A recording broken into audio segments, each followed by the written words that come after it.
పులివెందుల పట్టణానికి రావటం జరిగింది.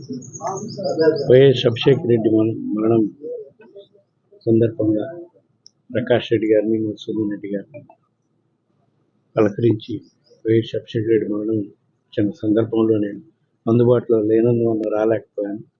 వైఎస్ అభిషేక్ రెడ్డి ఎంతో చురుగ్గా డాక్టర్గా, యువకుడుగా రాజకీయాల్లో బాగా వైఎస్ అవినాష్ రెడ్డికి, జగన్మోహన్ రెడ్డి గారికి అండగా ఉంటూ ఎంతో చురుగ్గా పనిచేస్తుండేవాడు.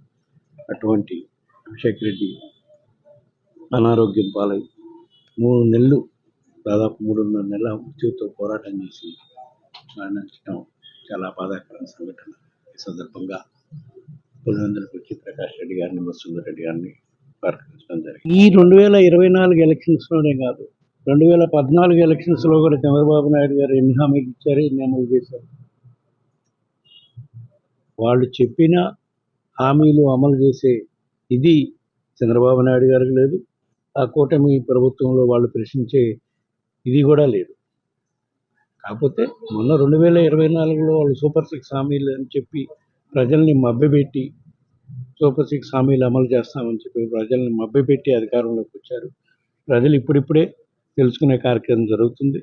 ఇంకా రాబోయే రోజుల్లో ఏ విధంగా ప్రజలు ఇబ్బందులు పాలవుతారో తప్పకుండా మేము వాళ్ళు అమలు చేసినా చేయకపోయినా ప్రజల పక్షాన నిలబడి, ప్రజల కష్టాల్లో వాళ్ళకి అండగా నిలబడుతూ వాళ్ళ పక్షాన నిలబడి పోరాటం చేస్తాం. వైఎస్ఆర్ కాంగ్రెస్ పార్టీ ప్రభుత్వం, కూటమి ప్రభుత్వం అధికారంలోకి వచ్చి కేవలం 8 నెలల కాలం అయింది.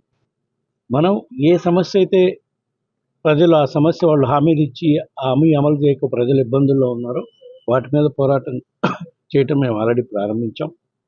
మొన్నటికి విద్యుత్ ఛార్జీలు పెంచడం వల్ల రైతులు ఇబ్బందులు పడుతుంటే దాని మీద పోరాటం చేయడం జరిగింది.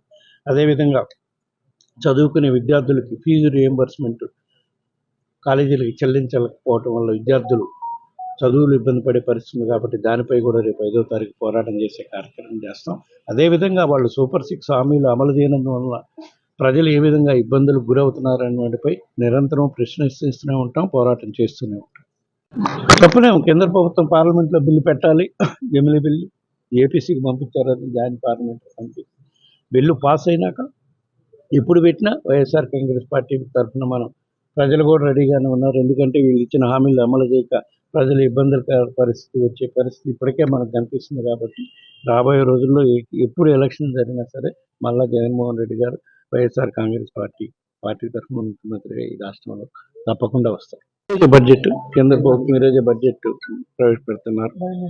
నేను అనుకోకుండా ఇక్కడికి రావటం వల్ల చూడలేదు. ఈరోజు సాయంకాలం గమనించి బడ్జెట్ మీద దానిపై మా పార్టీ తరఫున రియాక్షన్ కూడా ఇచ్చే కార్యక్రమం చేస్తాం. ఇది పెంచలేదు చెప్పండి, కరెంట్ ఛార్జీలు పెంచలేదా? ఇప్పుడు రిజిస్ట్రేషన్ ఛార్జెస్ అని బాధుడే వాళ్ళే పెట్టారు కదా పేర్లు, వాళ్ళే బాధుతున్నారు. ప్రజలు ఇవన్నీ గమనిస్తున్నారు. ప్రజలేని గమనించి ఏ విధంగా ప్రజల పక్షాన్ని నిలబడి మనం పోరాటం చేయాలో మనం చేద్దాం. ఎప్పుడు ఎలక్షన్లు వచ్చినా ప్రజలే మళ్ళీ తీర్పిస్తారు. సో ఒక భగవద్గీత లాగా, బైబుల్ లాగా, ఖురాన్ లాగా చూస్తారనేది ప్రజలకి తెలుసు. కాకపోతే వీళ్ళు మొన్న మభ్యపెట్టి సూపర్ 6 అని చెప్పి హామీలు ఇచ్చి అవన్నీ అమలు చేస్తారని ఆశించారు ప్రజలు. అది చంద్రబాబు గారి నైజం. అది 2019లో 2014లో కూడా అంతకన్నా ఎక్కువ హామీలే ఇచ్చారు. పాదయాత్ర చేసి వాళ్ళ కష్టాలన్నీ ఏ విధంగా నవరాత్రుల ద్వారా పొందుపరిచి తీరుస్తానని చెప్పారో దాన్ని నమ్మారు కాబట్టి ఇచ్చారు. ఇప్పుడు మళ్ళీ ఈయన ప్రజలు మభ్యపెట్టే కార్యక్రమం చేసి చంద్రబాబు నాయుడు గారు కూటమి ప్రభుత్వం సూపర్ 6 అని ఇదని సంపద సృష్టిస్తామని చెప్పారు. దేశవ్యాప్తంగా వెంకటేశ్వర స్వామి వైభవాన్ని కొనసాగించే విధంగా, గొప్పగా కొనసాగించే విధంగా దేవాలయాలు నిర్మాణం చేశాం. సుమారుగా 2000 దేవాలయాలు గ్రామాల్లో గిరిజనులు, హరిజనులు నివసించే ప్రాంతాల్లో నిర్మాణం చేశాం. ఎన్నో మార్పులు తీసుకొచ్చాం. ఎందుకంటే తిరుమల కొండపై ప్లాస్టిక్ని బ్యాన్ చేసాం. ప్లాస్టిక్ బాటిల్స్ కానీ ఇవన్నీ కూడా తిరుమల కొండలపైన పవిత్రతను కాపాడటానికి ఎన్నో కార్యక్రమాలు చేశాం. వీటన్నిటికన్నా ముఖ్యంగా భక్తులకి, సామాన్య భక్తులకి శీఘ్ర దర్శనం చేసే విధంగా కూడా ఏర్పాట్లు చేయటం. భక్తులే చెప్పాలి, ప్రజలు చూస్తూ ఉన్నారు.